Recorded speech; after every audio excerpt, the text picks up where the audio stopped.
گل از رخطا مختار۔ محترم سامعین، السلام علیکم ورحمۃ اللہ وبرکاتہ۔ سیرت النبی سیریز میں ہم آپ کو خوش آمدید کہتے ہیں۔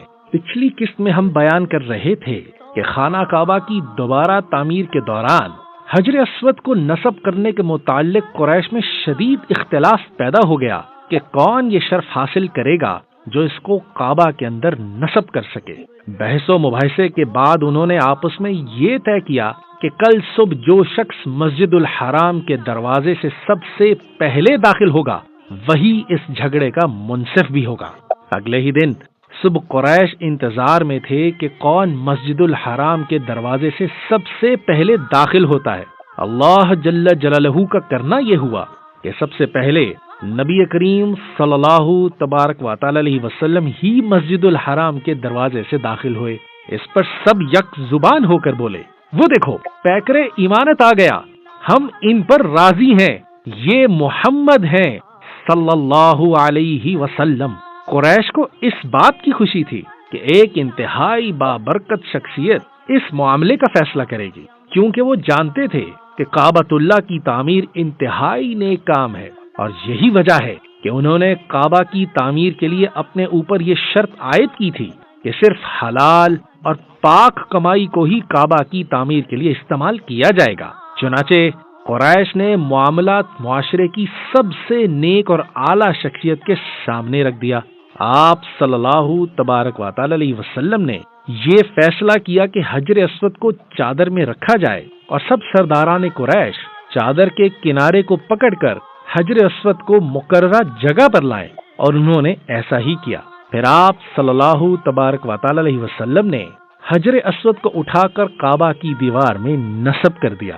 دراصل اللہ جل جلالہ نے یہ سعادت پہلے ہی اپنے پیارے نبی محمد صلی اللہ علیہ وسلم کے لیے ہی لکھ دی تھی، جو کہ پوری ایسے ہی ہونی تھی۔ اور یوں رسول اللہ صلی اللہ تبارک و تعالی علیہ وسلم نبوت سے پہلے بھی اپنی قوم کے لیے رحمت ثابت ہوئے، اور ان کے لیے ایک ایسا فیصلہ کیا جو نہایت ہی موزوں تھا اور جس کی کشمکش کا سدے باب کر دیا۔ سامعین، ہم نے بیان کیا تھا کہ نبی کریم صلی اللہ تبارک و تعالی علیہ وسلم بچپن میں قبیلہ بنو سعد کی بکریاں چرایا کرتے تھے۔ جب آپ جوانی کی عمر کو پہنچے تو آپ صلی اللہ تبارک و تعالی علیہ وسلم نے تجارت کا پیشہ اختیار کیا۔ تجارت مکہ کے شرفاء کا سب سے باعزت پیشہ تھا۔ مکہ کی سرزمین سرسبز نہ تھی اور نہ ہی وہاں کوئی مضبوط صنعت تھی۔ مکہ کے لوگ عام طور پر تجارت کے لیے شام اور یمن کا سفر کیا کرتے تھے۔ نبی کریم صلی اللہ تبارک و تعالی علیہ وسلم اپنی نیکی، سچائی اور اچھے برتاؤ کی وجہ سے پہلے ہی مشہور تھے۔ آپ صلی اللہ تبارک و تعالی علیہ وسلم تجارت میں نہ کبھی جھگڑا کرتے اور نہ ہی کبھی جھوٹ بولتے تھے، اسی لیے اس پیشے میں جلد ہی آپ کے لیے کامیابی کی راہیں کھل گئیں، اور اسی کاروبار نے آپ صلی اللہ تبارک و تعالی علیہ وسلم کے لیے اپنی شریک حیات بیوی کے چناؤ کی راہ پیدا کر دی۔ اس کی تفصیل کچھ یوں ہے۔ تجارت کا ایک طریقہ یہ تھا کہ امیر لوگ جن کے پاس دولت زیادہ ہوا کرتی تھی وہ پیسہ دیتے، اور محنتی لوگ جنہیں تجارت کا سلیقہ اور طریقہ آتا تھا اس روپے کو تجارت میں لگاتے، اور اس سے جو نفع حاصل ہوتا اسے آپس میں بانٹ لیا کرتے۔ رسول اللہ صلی اللہ تبارک و تعالی علیہ وسلم نے بھی اسی طرح تجارت شروع کی۔ قریش میں خدیجہ نام کی ایک بہت دولت مند خاتون تھیں۔ ان کے پہلے شوہر فوت ہو چکے تھے اور اب وہ بیوہ تھیں۔ وہ اپنا سامان دوسرے کو دے کر تجارت کے لیے مختلف جگہوں پر بھیجا کرتیں۔ انہوں نے جب نبی کریم صلی اللہ تبارک و تعالی علیہ وسلم کی ایمانداری اور سچائی کی تعریفیں سنی تو آپ کو بلوایا اور کہا کہ آپ صلی اللہ تبارک و تعالی علیہ وسلم میرا سامان لے جا کر تجارت کیجئے، میں جتنا نفع دوسروں کو دیتی ہوں اس سے زیادہ آپ کو دوں گی۔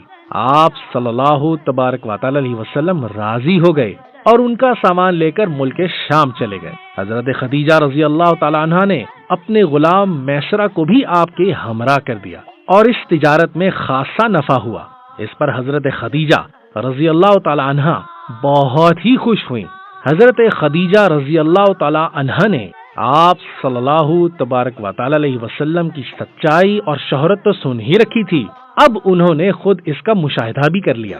انہیں ایک ایسے ہی شخص کی تلاش تھی، بس حضرت خدیجہ نے سوچ بچار کے بعد آپ صلی اللہ علیہ وسلم کی طرف نکاح کا پیغام بھیجا۔ اس وقت آپ صلی اللہ علیہ وسلم کی عمر 25 برس تھی اور حضرت خدیجہ رضی اللہ تعالیٰ عنہا کی عمر 40 برس کی تھی۔ آپ کے والد تو فوت ہو چکے تھے، بس آپ صلی اللہ علیہ وسلم نے اپنے چچاؤں سے اس کا مشورہ کیا۔ حضرت خدیجہ رضی اللہ تعالیٰ عنہ اپنے خاندان کی سب سے معزز اور افضل خاتون تھیں۔ آپ صلی اللہ علیہ وسلم نے یہ رشتہ قبول کر لیا اور یوں آپ صلی اللہ علیہ وسلم اور حضرت خدیجہ کا نکاح ہو گیا۔ ساتھیو، حضرت خدیجہ رضی اللہ تعالیٰ عنہ بھی اخلاق اور صفات میں نہایت اعلیٰ تھیں۔ انہوں نے نبوت کی کٹھن ذمہ داریاں اٹھانے میں رسول اللہ صلی اللہ علیہ وسلم کا پورا ساتھ دیا۔ اس کی تفصیل آگے آئے گی۔ ہم یہاں صرف یہ بتاتے چلیں کہ اللہ جل جلالہ نے 4 عورتوں کو اہل جنت کی باقی تمام عورتوں پر فضیلت دی ہے۔